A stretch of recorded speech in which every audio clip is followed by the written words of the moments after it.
మొన్న financial year 24-25 return actual గా అయితే 31st డిసెంబర్ కి అయిపోయింది డ్యూ డేట్. దాని తర్వాత ఫైల్ చేసుకోవాలనుకుంటే అప్డేటెడ్ రిటర్న్ ఫైల్ చేసుకునే వాళ్ళం. Normal return not possible. But ఇప్పుడు ఆ డ్యూ డేట్ ఎక్స్టెండ్ చేసి 31st మార్చి తెచ్చారు. అయితే నెక్స్ట్ ఇయర్ 25-26 ఫైనాన్షియల్ ఇయర్ కి సంబంధించిన రిటర్న్స్ ఇండివిజువల్స్ ITR 1 ITR 2 వీళ్ళైతే కనుక 31st July is the due date. Non audit business persons ఎవరైతే ఉంటారో, నాన్ ఆడిట్ బిజినెస్ పర్సన్స్ ట్రస్టులకు మాత్రం 31st August is the due date. ఇప్పుడు updated returns even though reassessment అయిపోయినా కూడా ఫైల్ చేసుకోవచ్చు with additional tax liability 10% pay చేసి file చేసుకోవచ్చు. So income tax returns file చేసుకున్న వాళ్ళు గుడ్ న్యూస్ ఇది.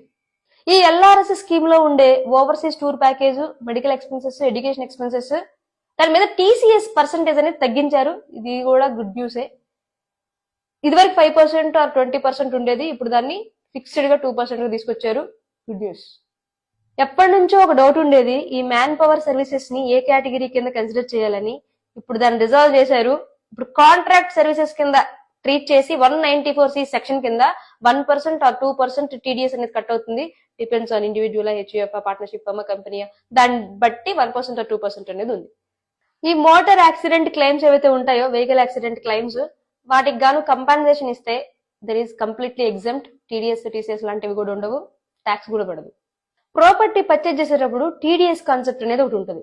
కానీ NRA దగ్గర నుంచి పర్చేజ్ చేసేటప్పుడు మాత్రం TDS ఈ డిడక్ట్ చేసి పే చేసేటప్పుడు పాన్ ఒకటి సరిపోతుంది, ట్యాన్ అవసరం లేదు అని చెప్పి రిలాక్సేషన్ ఇచ్చారు.